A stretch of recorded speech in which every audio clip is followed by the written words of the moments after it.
Hello guys, what's up? This is Akshay Garg and these are beautiful channel math का Mahatma and on this channel I am teaching mathematics. तो यार दोस्तों, पहले तो मैं आप सबसे बहुत बहुत माफ़ी चाहूँगा क्योंकि मैं किसी काम की वजह से इतने ज़्यादा दिनों तक वीडियो नहीं डाल पाया और इतनी ज़्यादा लेट हो गई। तो सबसे पहले I am very very sorry for that. So आज की वीडियो में हम कवर करने वाले हैं अपने टॉपिक्स, जैसे पहले तो अपना वही होमवर्क डिस्कशन से स्टार्ट करेंगे और कहाँ जाएंगे फिर इरेशनल नंबर। इरेशनल नंबर्स को समझेंगे होता क्या है, उसका पूरा फील लेंगे इरेशनल नंबर, और साथ साथ डेसिमल नंबर जो रिपीटिंग नंबर्स हैं उसको भी दोबारा समझेंगे थोड़ा सा, और उसके बाद क्या उसको कुछ बढ़िया से क्वेश्चन करेंगे। तो चलिए स्टार्ट करते हैं अपना आज का वीडियो। पहले होमवर्क क्वेश्चन को देखते हैं जो हमारे लास्ट वीडियो में दिया था हमने। तो जो हमारा होमवर्क क्वेश्चन है उसमें हमें 0.9910 के ऊपर जो बार है उसको उसकी सिंपलेस्ट फॉर्म में कन्वर्ट करना है। सिंपलेस्ट फॉर्म का मतलब उसे हमें कैसे रेशनल नंबर की फॉर्म में, यानी कि P/Q की फॉर्म में तोड़ना है, और कैसे कि उनके अंदर कोई कॉमन नंबर ना हो, है ना। तो उसके लिए क्या हमने एक मेथड सीखा हुआ है।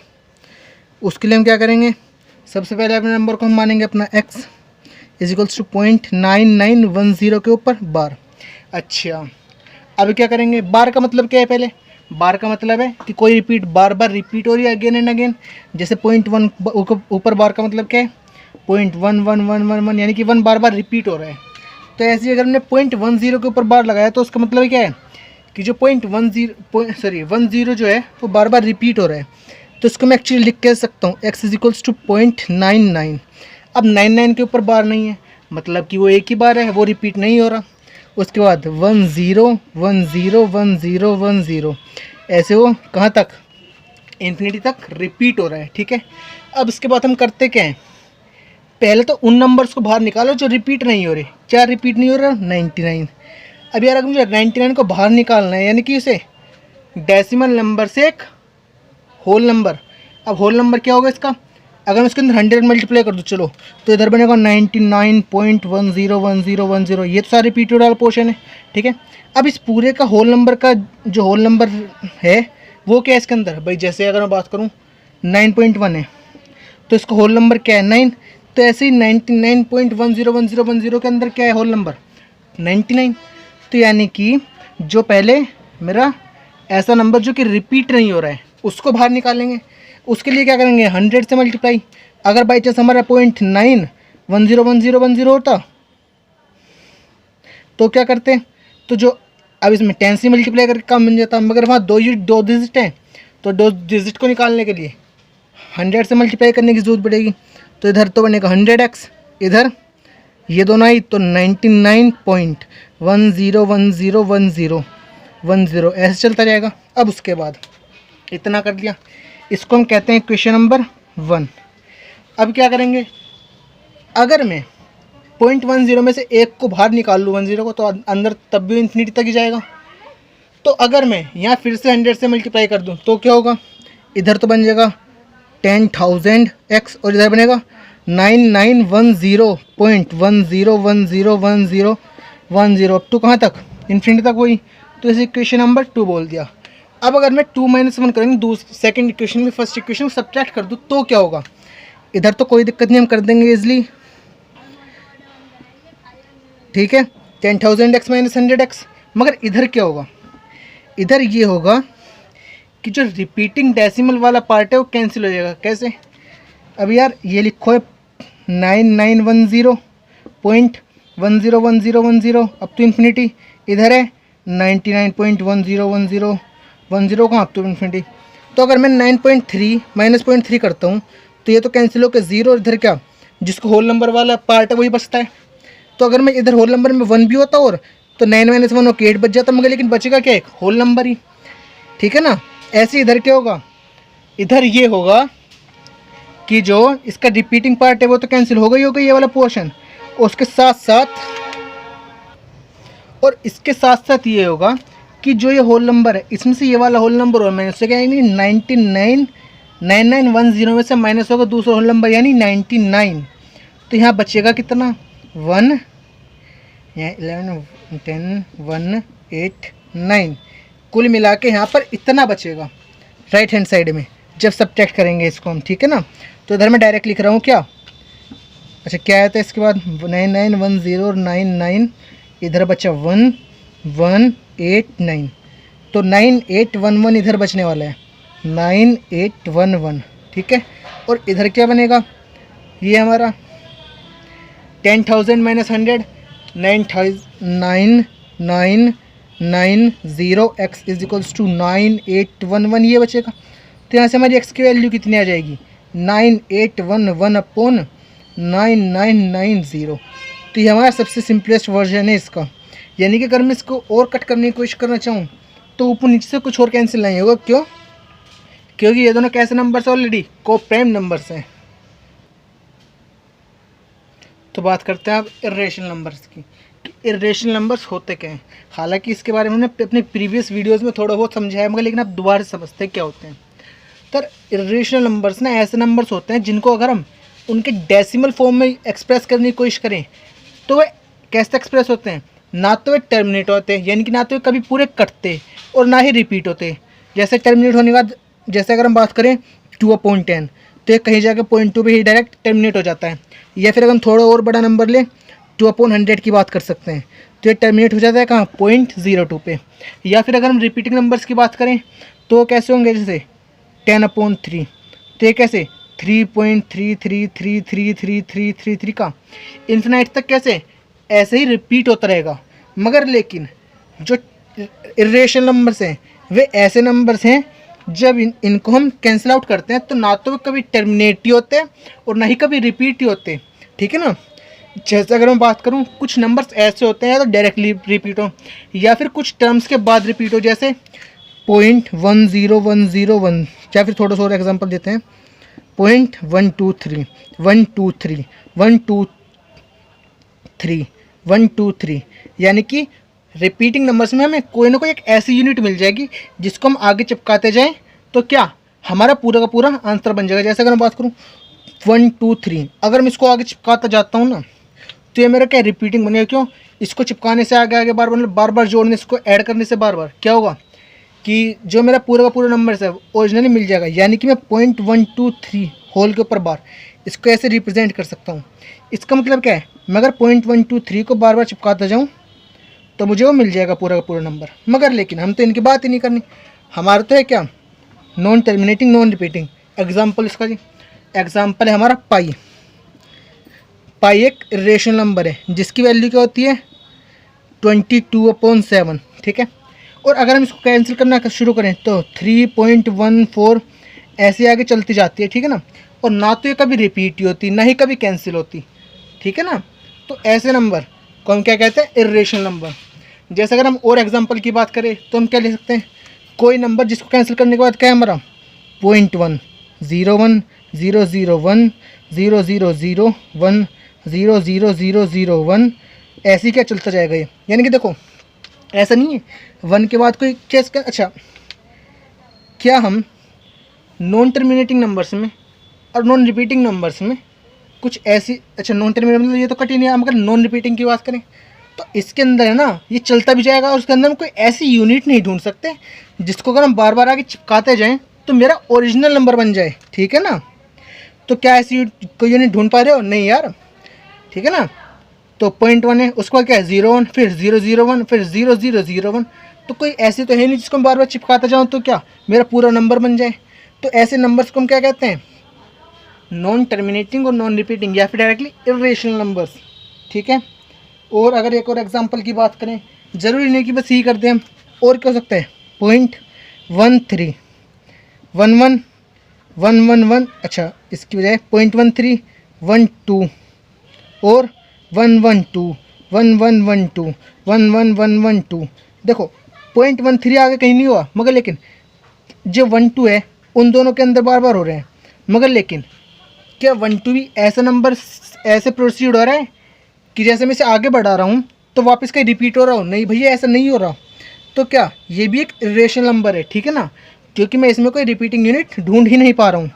और हमने रिपीटिंग यूनिट क्या क्या देखें, ऐसे नंबर जो परफेक्ट स्क्वायर नहीं होते, जैसे √3 √5 √7 ... ऐसे मतलब बहुत सारे बन सकते हैं, ठीक है ना। तो और ये हमारे कैसे हैं, non terminating sorry irrational numbers हैं, ठीक है ना। और खाली इन्हीं की बात नहीं, ऐसे बहुत और नंबर, जैसे अगर हम क्यूब रूट की बात करें, 3 का क्यूब रूट, 4 का क्यूब रूट, जो है ना परफेक्ट क्यूब रूट नहीं है, वे भी है ना कैसे एग्जांपल है, इरेशनल नंबर्स के ही एग्जांपल हैं। और हम क्यूब रूट के साथ साथ हम क्या 4th रूट 5th रूट किसी के लिए भी आगे से प्रोसीड कर सकते हैं। तो चलिए ज़रा अपना एक इम्पोर्टेंट नोट देख लेते हैं। हमारा नोट क्या है कि यार हमने माना कि पी क्या है ना, मेरा कोई प्राइम नंबर है और वो मेरे किसी एक नंबर एक्स स्क्वायर को डिवाइड करता है। तो इससे हमें क्या प्रूफ पता चलता है कि वो ना एक्स को भी डिवाइड करेगा, ठीक है। तो इसका अगर मैं एग्जांपल लूँ तो क्या ले सकते हैं हम इसका एग्जांपल। इसका एग्जांपल है कि भाई 3 क्या है, मेरा एक प्राइम नंबर है, ठीक है ना। 3 मेरा एक प्राइम नंबर है। अच्छा, अगर ये 18 को डिवाइड करता है, 18 को क्या 3 किसको डिवाइड करता है, 18 को, 3 डिवाइड्स 18, कि कोई 18 से 3 6 18, तो इसको डिवाइड करता है। तो इसका मतलब है अगर मैं 18 को अपना एक्स स्क्वायर मानूँ, ठीक है, तो इसका मतलब क्या है 3 डिवाइड रूट 18। अभी देखते हैं क्या ये सही बात है एकदम, तो बिल्कुल देखते हैं ज़रा। अच्छा, 18 को मैं क्या लिख सकता हूँ 9 इंटू 2, ठीक है। अब 9 का स्क्वायर रूट क्या है 3, तो ऐसे हम लिख सकता हूँ 3 रूट 2, ठीक है। तो अगर मैं इसको 3 से डिवाइड करूँ तो यार अच्छे से कैंसिल हो रहा है, ठीक है ना। तो इसका मतलब क्या है कि अगर कोई प्राइम नंबर है पी और अगर वो किसी एक पर नंबर किसी भी स्क्वायर नंबर को डिवाइड करता है, तो इसका मतलब ये है कि वो प्राइम नंबर उस स्क्वायर नंबर का स्क्वायर रूट यानी कि उस नंबर को भी डिवाइड करेगा। इस नोट को या फिर इस पॉइंट को हम आगे यूज़ करने वाले अपने क्वेश्चंस में। तो चलिए गाइज अपना इरेशनैलिटी के ऊपर कुछ एक क्वेश्चंस ट्राई करते हैं जो कि अपना बोर्ड्स में लगातार बार बार पूछे जाते हैं। तो देखिए ज़रा पहला क्वेश्चन क्या है कि हमें प्रूव करना है जो रूट 2 है वो इरेशनल है। ऑलरेडी हम जानते हैं कि रूट 2 इरेशनल है, मगर हमें प्रूव करना है। तो इसको प्रूव करने के लिए ना जो मेथड अपनाने वाले हैं उसे कहते हैं कॉन्ट्रडिक्शन मेथड। मतलब कि हम मानेंगे कुछ और हम एंड में गलत साबित होंगे और जो सही था वो बात निकल के आ जाएगी। वो कैसे हम मानते हैं, हमें क्या करना है प्रूव कि रूट 2 रेशनल है। तो हम क्या मान के चलते हैं कि रूट 2 रेशनल है। अगर हम रूट 2 को रेशनल मान के चलते हैं तो एंड में जो रिजल्ट अगर रेशनल आ गया तो हमने उसे रेशनल प्रूव कर दिया। मगर लेकिन या फिर रेशनल आ गया तो हमारी एजम्पशन सही थी, मगर लेकिन अगर एंड में रूट 2 रेशनल नहीं आया तो मतलब क्या है वो पक्के से रेशनल होगा, ठीक है ना। तो चलिए हम मान के चलते हैं इफ़ पॉसिबल। भाई हमने क्या करा, पहली बात तो हम जानते हैं कि रूट 2 रेशनल है, मगर लेकिन हम मानते हैं कि चलो किसी तरीके से पॉसिबल हो गया कि रूट 2 कैसा है, रूट 2 इज़ रेशनल। अब अगर रूट 2 रेशनल है तो हम क्या जानते हैं, किसी भी रेशनल नंबर को हम पी अपॉन क्यू या ए अपॉन बी की फॉर्म में डिनोट कर सकते हैं। तो यानी कि इसको भी हम ए अपॉन बी की फॉर्म में डिनोट कर देंगे और उसको हम क्या मान सकते हैं, इसकी सिंपलेस्ट फॉर्म, क्योंकि हर एक रेशनल नंबर को हम पी अपॉन क्यू की फॉर्म में तो डिनोट कर ही सकते हैं, साथ साथ में वो हम उसको उसकी सिंपलेस्ट फॉर्म में भी डिनोट कर सकते हैं। सिंपलेस्ट फॉर्म मतलब उसके न्यूमरेटर डिनोमिनेटर में कोई भी कॉमन फैक्टर ना हो एक्सेप्ट 1, यानी कि वो एक दूसरे के रेस्पेक्ट में को प्राइम नंबर्स हों, ठीक है ना। तो if possible let root 2 is rational, let root 2 is rational, ठीक है, एंड इट्स सिंपलेस्ट फॉर्म भी ए अपॉन बी, ठीक है। तो हमने मान लिया जो इसकी सिंपलेस्ट फॉर्म है ए अपॉन बी है। भाई सिंपल सी बात है, अगर कोई नंबर रेशनल है तो उसको हम ए अपॉन बी की फॉर्म या पी अपॉन क्यू की फॉर्म में नोट कर सकते हैं, और अगर नोट कर सकते हैं तो उसकी सिंपलेस्ट फॉर्म भी होगी। तो हमने ए अपॉन बी उसकी सिंपलेस्ट फॉर्म मान ली। तो इसका मतलब क्या होगा, हम रूट 2 को हम लिख सकते हैं ए अपॉन बी, ठीक है भाई अगर वो कहने का मतलब है कि अगर मेरे पास है कोई नंबर 4 तो 4 को मैं लिख रहा हूँ, 4 का मतलब क्या लिख सकते हैं हम, चलो 4 की जगह हम एग्जांपल ले, अगर हम एग्जांपल है 0.3 तो 3 को मैं लिख सकता हूँ 3/10, ये इसकी सिंपलेस्ट फॉर्म भी है। तो 0.3 और 3/10 आपस में तो बराबर होंगे ही ना भाई, तो वो यहाँ पे लिखा है कि अगर रूट 2 की सिंपलेस्ट फॉर्म ए अपॉन बी है तो वे दोनों आपस में इक्वल होने चाहिए। अच्छा, अब हम कह रहे हैं दोनों तरफ से क्या कर दो, स्क्वायरिंग कर दो, ठीक है ना। अगर ये दोनों आपस में तो स्क्वायर करने के बाद भी क्या होंगे, दोनों तरफ से बराबर। तो स्क्वायरिंग बोथ साइड्स। अब उससे क्या होगा इधर का तो स्क्वायर रूट कैंसिल हो जाएगा, बचेगा 2 is equals to a square upon b square, या फिर इसको मैं क्या लिख सकता हूँ, a square is equals to 2b square. अब इसका मतलब क्या है, एक नंबर है हमारा ए, वो क्या इंटीजर, भाई ए अपॉन बी तो आपस में इंटीजर है। अच्छा, उसका स्क्वायर भी एक इंटीजर है, तो एक इंटीजर ए को मैं दूसरे इंटीजर बी के टर्म्स में लिख पा रहा हूँ, और उसका जो एक क्या प्राइम फैक्टर है, या फिर वो किससे डिविजिबल है, भाई इसका एक फैक्टर है ना 2, तो यानी कि 2 से डिविजिबल होगा। कहने का मतलब है अगर मेरे पास लिखा हुआ है 8, अगर मैं 8 कर दूँ स्क्वायर 16, ठीक है, तो 16 को मैं क्या लिख सकता हूँ बेसिकली 2 इंटू 8, या फिर थोड़ा सा और 8 को मैं लिख सकता हूँ, सॉरी 4 को मैं लिख सकता हूँ 4 का स्क्वायर 16। अब 16 को मैं 2 इंटू 8 नहीं लिख सकता। अभी जब इसका फैक्टर 2 है तो इसका मतलब क्या है, 16 2 से डिविजिबल है, तो इसका मतलब क्या है, जो ए स्क्वायर है वो 2 से डिविजिबल है, तो यहाँ से मेरा इंटरप्रिटेशन क्या आ गया, 2 डिवाइड्स ए स्क्वायर। अभी हमने कुछ देर पहले एक नोट लिखा था क्या, कि अगर p कोई प्राइम नंबर है, 2 क्या है प्राइम नंबर, और अगर वो किसी नंबर ए स्क्वायर को डिवाइड करता है या एक्स स्क्वायर को डिवाइड करता है, तो प्राइम नंबर p उस स्क्वायर के स्क्वायर रूट यानी उस नंबर को भी डिवाइड करेगा। तो यहाँ से यानी 2 डिवाइड्स ए, ठीक है। अब 2 ए को डिवाइड कर रहा है, 2 डिवाइड्स 2 डिवाइड से। अच्छा, अगर 2 ए को डिवाइड कर रहा है मतलब ए का वो एक फैक्टर है, तो मैं ए को 2 के टर्म्स में लिख सकता हूँ। कैसे, मैं मान लेता हूँ ए इज इक्वल टू 2c हो जाएगा, ठीक है ना। अच्छा, अगर ए इज इक्वल टू 2c है तो क्या मैं ए की वैल्यू, भाई ए जो 2c क्यों रखा, ए क्या है अपने आप में एक इंटीजर, सी मैंने क्या माना फिर से एक इंटीजर। अब यार एक इंटीजर दूसरे इंटीजर के इक्वल हो सकता है, ठीक है, बिल्कुल बात है। अच्छा, अब और क्या कह रहे हैं, यहाँ से निकल के आया कि ए का एक प्राइम फैक्टर है 2, तो यानी कि इसका जो इंटीजर है उसको मैंने उसके अंदर से प्राइम फैक्टर निकाल के लिख दिया। जैसे अगर मैं बात करूँ कि भाई मेरा 16 है, ठीक है, ये 2 से डिवाइड होता है मुझे पता है, ठीक है, तो मैं इसे लिखना कैसे चाहूँगा, मैं 2 की फॉर्म में लिखना चाहूँ तो उसमें 2 इंटू 8 नहीं लिख सकता। तो ऐसे ही मैं मान लेता हूँ जो ए है उसे मेरा 16 है, ठीक है, और मैं कह रहा हूँ ए 2 से डिविजिबल है, यानी 2 ए को डिवाइड करता है, तो मैं उसको कैसे लिख सकता हूँ 2 की फॉर्म में, यानी कि ए अपॉन 2, या फिर इसको ऐसे समझो कि अगर मैं ए को 2 से डिवाइड करता हूँ तो आपस फिर से क्या आता है मेरे पास एक इंटीजर, उसको मैंने नाम दे दिया सी, तो यहाँ से मेरे पास ए इज इक्वल टू 2c निकल के आया, ठीक है ना। तो फाइनली ये लिख लिया मैंने। अच्छा, मगर ए स्क्वायर किसके इक्वल है, 2b स्क्वायर के, तो इसके अंदर मैं ए की जगह 2c डाल सकता हूँ यहाँ पर, तो इसे मैं इक्वेशन 1 कह दूँ, इक्वेशन नंबर 2 कह दूँ, तो मैं क्या कहूँगा, put value of A in 1 from equation number 2, ठीक है ना। तो यहाँ पे ए की वैल्यू रखूँगा तो 2c का whole square is equal to 2b square होगा, यानी कि इसका स्क्वायर करेंगे 4c square is equal to 2b square, और यानी कि 2 2 जा 4, यानी कि b square is equals to 2c square. अब यहाँ से मैं क्या कह सकता हूँ कि 2 किसका फैक्टर है, 2 डिवाइड्स b स्क्वायर, ठीक है ना, जैसे यहाँ समझा था हमने वैसे ही। तो 2 b स्क्वायर और डिवाइड करेगा तो 2 डिवाइड b, ठीक है।